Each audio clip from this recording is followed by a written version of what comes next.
AITA for hiding my $27 billion fortune from my wife until her family tried to test my loyalty? Honey, please, don't bring your old car today. Okay, Emily said as she looked at herself in the mirror. My parents already think you're simple. No need to remind them. Simple. Such a polite word for poor. I looked up from my coffee and watched her. A sleek dress, new heels, a designer handbag that, ironically, I had paid for. In cash, at a small boutique, so there would be no trace on the credit card statement. Are you ashamed of my car, or are you ashamed of me? I asked. Don't be dramatic, Jason, she sighed. I just want to see something today. I want to see how my parents treat a man they believe has nothing. No masks, no filters. I want to see what they're really made of. It hurt because she said it as if I were just playing a part, as if I hadn't spent years living exactly like that. Normal clothes, a cheap watch, an old sedan, a functional rented apartment. And all of that while, in a discreet private bank account, the stock certificates that made me the second largest shareholder in her father's company were sitting securely. $27 billion. And what if you're wrong? I said, what if you don't like what you see tonight? She looked at me through the mirror, pursing her lips. Then, I'll finally know who I married and where I truly come from. I already knew. I suspected it the day her mother looked at my watch instead of my eyes when we first met. But that night, I was going to stop suspecting. I was going to know for sure. The dinner was at an expensive restaurant in the city. The kind that tries to seem discreet, but everything smells of old money and reservations made weeks in advance. I showed up in my usual shirt, my usual blazer, and my usual car. Her father was already seated when we arrived. A dark suit, a perfect tie, a cold gaze. The patriarch, the founder, the business titan. His wife, impeccable. Pearls, a calculated smile. You're late, he said without getting up. Traffic doesn't forgive those who don't know how to choose the right neighborhood to live in. He knew perfectly well where we lived. A middle-class suburb, a 20-minute drive without traffic. My choice, not his. We sat down. Emily beside me. Her mother across from us. Her father at the head of the table. Waiters moved in silence. The condescension began with small details. How they spoke to the waiter, how they glanced at my shirt, how they asked about my little job. And then, between the main course and dessert, it happened. Emily's father cleared his throat, opened his briefcase, took out a thick, white envelope with no logo or name, and slid it across the table until it stopped in front of me. For you, Jason, he said with a smile that wasn't a smile. Read it carefully. Right here. Emily looked at me, confused. I looked at the envelope and picked it up. It was heavy. Envelopes that come with conditions are always heavy. I opened it. I began to read, and by the third line, I felt a punch to the gut. It wasn't just contempt. It was a buyout, an attempt to purchase my silence, my exit from his daughter's life. That was the exact minute I sincerely stopped being married to Emily, even if the legal paperwork hadn't caught up yet. My name is Jason. I'm 34 years old. And if you ask any of Emily's friends who I am, they'll tell you something like this. The nice husband, but pretty average. The one who always says he can't go on the trip to Aspen because he's saving up. The one who drives that old sedan that makes a noise when it breaks. No one, except for 3 people in the world, knows that I own 27% of the shares in the industrial giant my father-in-law founded 40 years ago. Not even Emily. It wasn't always this way. I was born genuinely poor. Not the kind of poor who complain while owning a vacation home and a boat. My mother cleaned houses for a living. My father left when I was 8, and his legacy was a box of unpaid bills and a broken bicycle. At 17, I started as an intern at my future father-in-law's company. Not through connections, not through favors, but through my grades, my persistence, my sheer stubbornness. I sent so many emails that the HR director finally wrote back. If you show up tomorrow at 8 a.m. and last until 8 p.m., the job is yours. If you're late, forget it. I arrived at 7:30 a.m. and didn't leave at 8 p.m. I left at 9:15 after turning off the lights. I spent years as the spreadsheet guy, the one who stayed late, the one who knew where every contract and every figure was, the one who brought coffee for the team when no one asked. I didn't do it to be subservient. I did it because I had a plan, to understand how everything worked from the inside out. The company grew like crazy.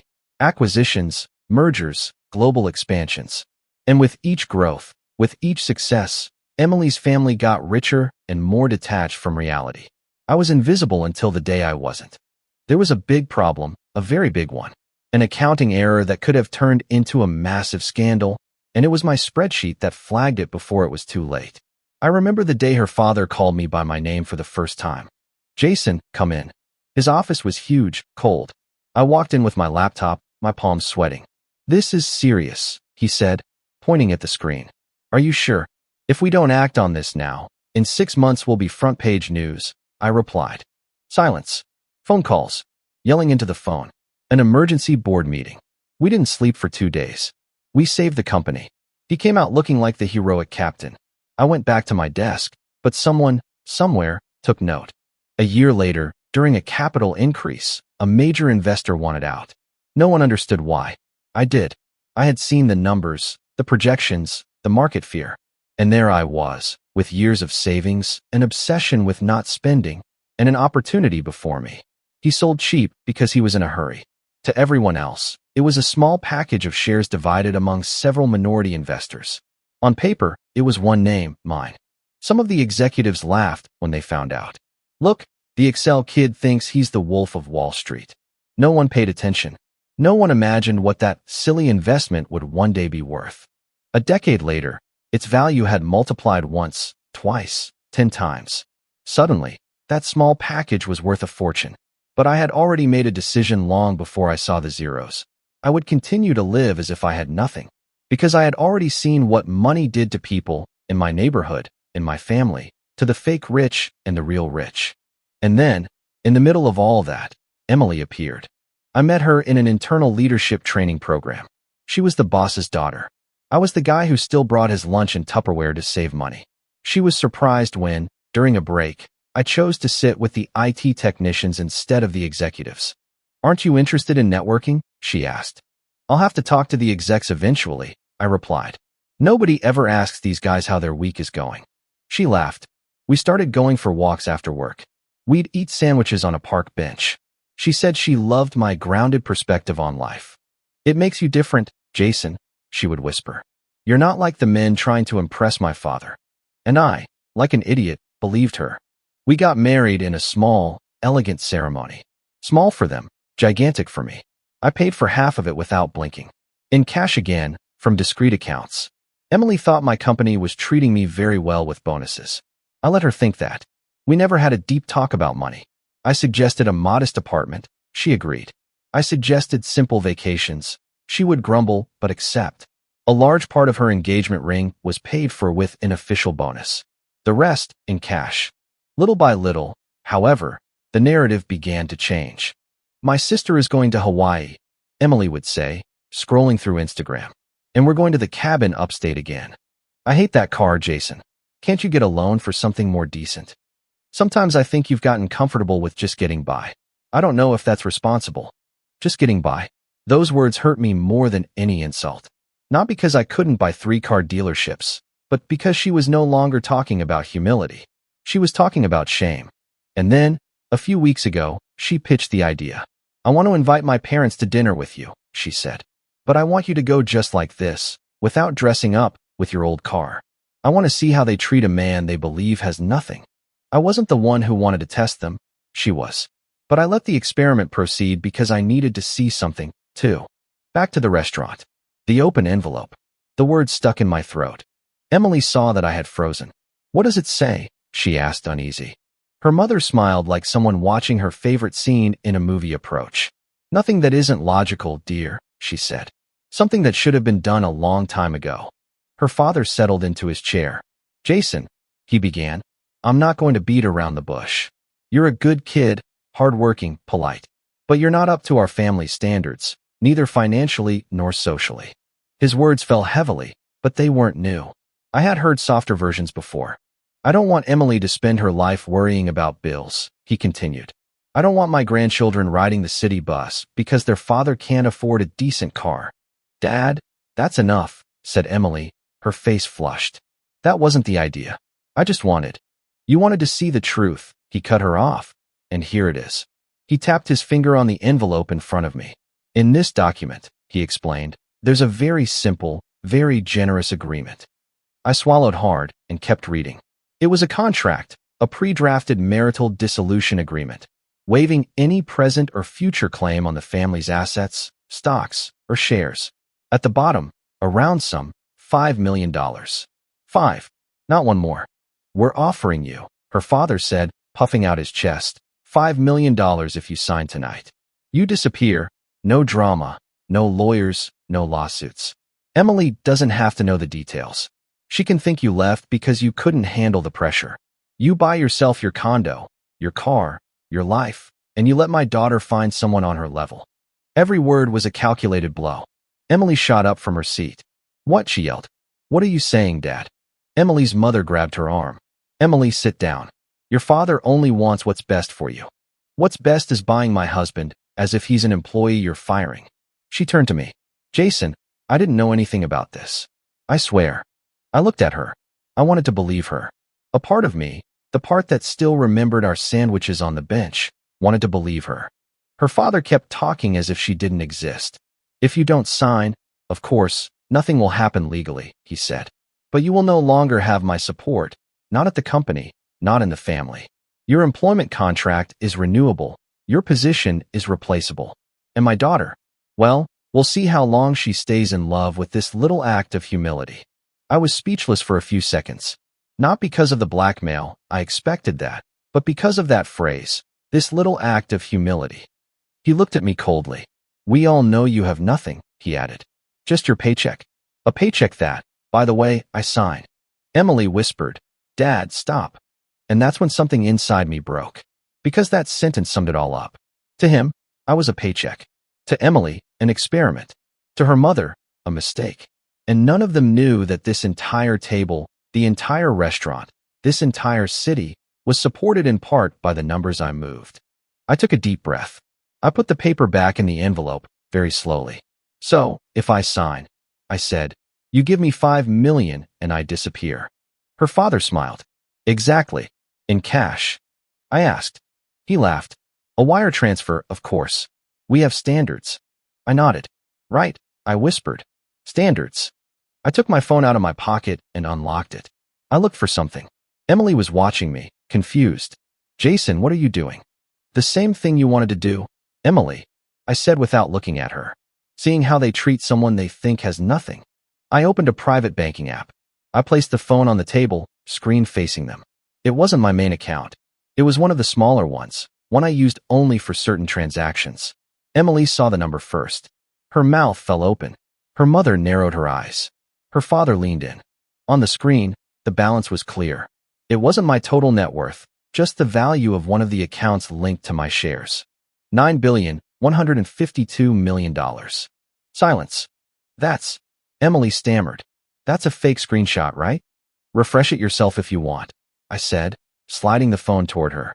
Use your finger. She touched the screen. The app reloaded. The number was still there. It had gone up by a few thousand while we watched. Markets are always moving, I murmured. Her mother swallowed. What is this, Jason? She whispered. I looked at Emily's father. Do you remember the capital increase from 10 years ago? I asked. You pushed out a major investor who needed cash urgently. He sold his block of shares at a discount. Nobody wanted to take the risk. Nobody except some kid in his 20s with an obsession for spreadsheets. His eyes widened. I knew the exact moment he put the pieces together. You, he whispered. You were the minority investor. I smiled without joy. Minority investor, yes. Now that small package is worth a bit more than you thought. Between one thing and another, I now own 27% of your company. Absolute silence. Even the waiter had disappeared. But Emily was looking at me as if she had just seen a stranger. Why did you never tell me? What? You fell in love with the guy who ate sandwiches on a park bench, I replied. And I wanted to be sure you were still in love with that guy, even if you didn't need to eat sandwiches anymore. Her mother whispered, This is ridiculous. You're lying. I pulled another envelope out, this time from the inside of my blazer. This one has a logo, I commented. In the top corner was the insignia of the law firm that had been managing my affairs for years, and below it, the name of the family company.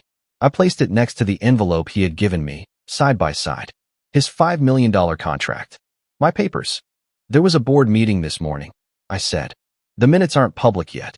Nobody outside that room knows, but it's already been signed. I opened my envelope, took out the copies, and turned them toward them. Appointment of Executive Vice President of the Board of Directors. Name, Jason Miller. Her father read it. He turned red, then white. Impossible, he muttered. I have control. You had control, I corrected him. You had control until some shareholders started to worry about your decisions, about your risk management, about your habit of mixing business and ego. I looked him in the eye. And until someone with 27% of the shares decided to vote against you. The impact was physical. He put a hand to his chest. His wife dug her nails into the tablecloth. Emily looked like she was about to faint. Jason, she whispered, what are you saying? That technically, I replied. Tonight, you're the one married to the boss. Or one of them. I laughed, not out of amusement, but exhaustion. And that this boss just received an envelope offering him $5 million to disappear from your life. To renounce something that, legally, hasn't belonged to your father as much as he thinks for years. I pushed the contract they offered me, the one for $5 million, back toward him. It's a gift, I said to my father-in-law. It would be a bargain if this were only about money. I stared at him. But it's not. Emily broke the silence. Why? She whispered. Why did you hide all of this from me? Because you hid things from me, too, I answered.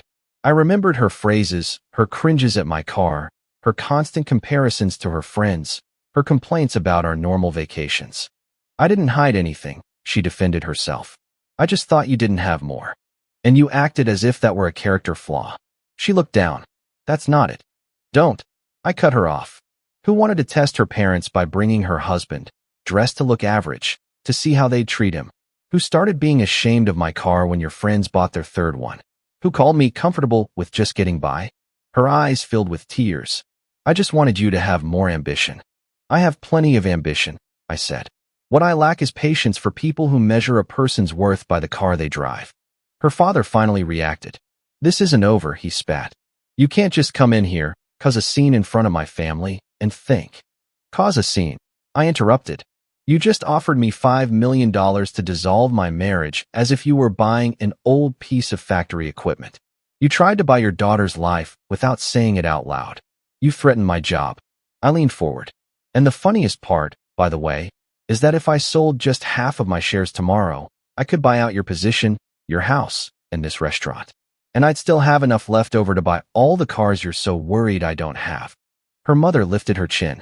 If you didn't want any trouble, you could have said something from the beginning, she said, and become another one of the men who bows to him, hoping for a contract to fall their way.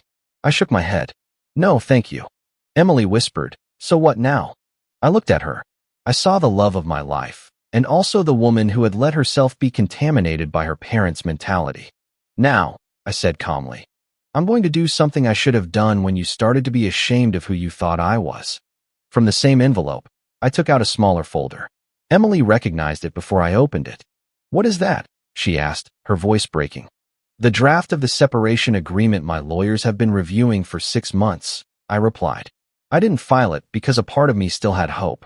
I wanted to see if there was anything left of the Emily I met on that park bench, with a sandwich in her hand and zero filters. Her tears overflowed. You wanted to leave me? I wanted to leave the version of you that started to like the idea of being a Mrs. somebody more than the person she married. I placed the document on the table in front of me. I didn't push it toward her. Not yet. I'm not going to sign it tonight, I added. I won't do what your father wanted to do to me. I'm not going to turn our marriage into a business transaction. I looked at my father-in-law. But I'm also not going to allow someone who depends on my business decisions to blackmail me with $5 million. I stood up and left some bills on the table. Dinner's on me, I said. I'm sure the waitstaff will appreciate a tip from a guy who's comfortable with just getting by. The sarcasm came out on its own. Emily stood up with me. Jason, please, don't leave like this. We can talk about this. We can. Tomorrow, I said. At home. You and me. No envelopes, no parents. I addressed my father-in-law one last time. And you, I added, on Monday, at the board meeting. That's where we'll talk about what does unite us, the company. I'm telling you now, the board wants an orderly transition. You can leave as the wise patriarch who passes the torch, or as the man who tried to bribe one of his principal shareholders to control his daughter's life. He gritted his teeth. This is a betrayal. No, I replied. Betrayal was what happened tonight. I'm just turning on the lights. I walked out of the restaurant, my hands still shaking. Not from fear, but from anger, from sadness. In the parking lot, my old car was waiting for me. I got in. I put my hands on the steering wheel. I took a deep breath. For the first time in years, I felt like I wasn't pretending to be poor. I was choosing with whom I wanted to spend my most valuable asset, my time. Weeks went by. The board meeting was everything I imagined, and a little more. I won't bore you with the technical details, but let's just say my father-in-law finally understood he wasn't the only one in the room with power.